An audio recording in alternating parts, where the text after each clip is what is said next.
Hagley Ferrymead Community Board, page 243. Welcome.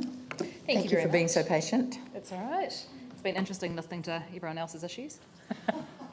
Always is. Have to know what's happening everywhere. So we have one Part A from the 4th of February, and that's Major Hornbrook Road at Mount Pleasant School. There's a school patrol, so this is an extension of the road safety program happening around the school. So late last year, I think the council passed the slow speed zone.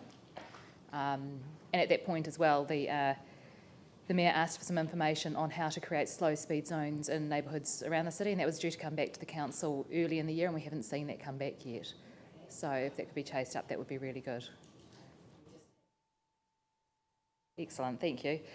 So this one makes sense, school patrol and Kia crossing, and this will be a really good addition to the school safety program up around there.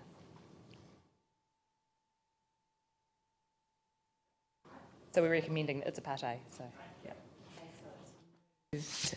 yeah. Paul seconded. Yanni, can I put that? Unless there's any debate. Put that. Those in favour, please say aye. Those opposed, carried. Part B and C. Anything you want to say? Yes, two things here. First is a really positive project, the Wilston Community Library site, and we had a workshop with Milenko Matanovic recently with community board, community and staff, and looking at doing that, and they may have a transitional library on site even, maybe get filler style 10 square metre thing, and a green space, and so we're really looking for more community involvement and working on that project at the moment. And the other one was, I know councillors have recently received a letter from the Victoria Neighbourhood Association, and the board has been vexed by this issue as well of the LAP. The District Licensing Committee recently made a decision on the Caliente Kitchens renewal of licence, and has deferred its decision for 12 months, allowing things to continue, and said that the nub of the problem currently in that area is the lack of an LAP. It says here, in the draft LAP, which has been for public consultation, the area of Victoria Street in question has been identified as an area affected by noise, nuisance and vandalism, and a closing time of 1 a.m. was recommended. This doesn't mean to say that the draft LAP will not change prior to coming into force. Parts of it may, but the final policy will reflect the desire of the community as a whole.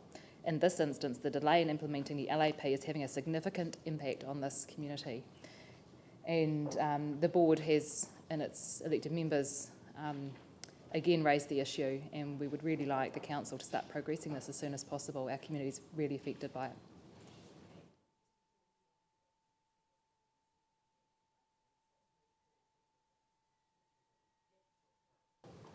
On top of the LAP, or the lack of the LAP, is the noise issues are sort of compounded by people parking out into the suburbs because they can't get close there. So they're parking in all the streets out through all the suburban areas, and of course you can imagine after they've finished drinking at 3 o'clock in the morning, wandering back to their car, banging the doors, having loud conversations. It's some of those sort of things that are a concern, and I think the council needs to consider, if they're wanting 20,000 people to live in the inner city, we need to ensure we maintain amenity for those people, and I think it's something we need to give some strong consideration to, reconsidering our position on the LAP.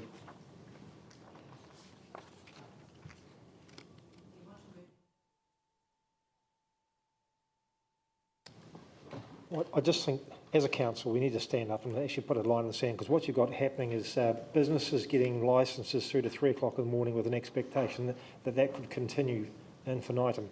In actual fact, you might find that actually it would end up being a 1 a.m. shut, and we could end ourselves in a bit of a problem with some of those businesses.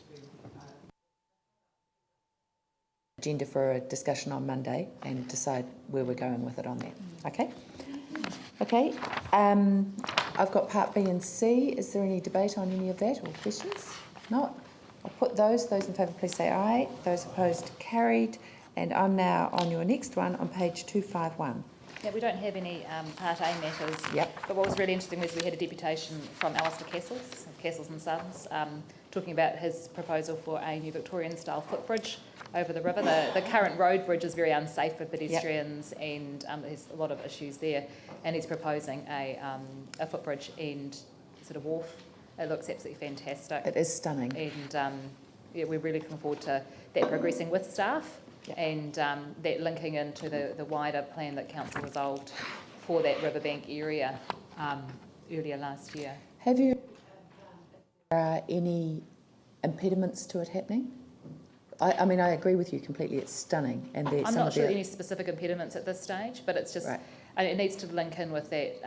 Council resolved to get a plan, for staff to work on a plan for that riverbank area, and it'll be really good to work in conjunction with that. It Okay. will also be working with the land drainage team as well, because there's plans for the Heathcote and there's provision That's right. for I mean, this yeah. flooding and that sort of thing. Yeah. Okay. So, will you report back to us on this reasonably soon? Because Well, it would be good to get when that. we have information, Right. I'll certainly report back on it. Okay. Yep.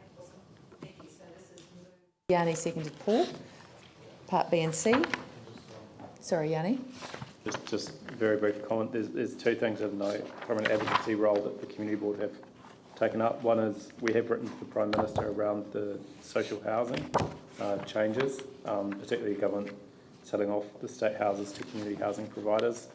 And also we did support the council's position around the Trans-Pacific Partnership Agreement resolution and have undertaken to seek other community boards to also support that. So just Okay, highlight that. thank you. So I've got B and C. Put those in favour, please say aye. Those opposed, carried. Rick, thank you very Thank much you. indeed, Sarah. Mike.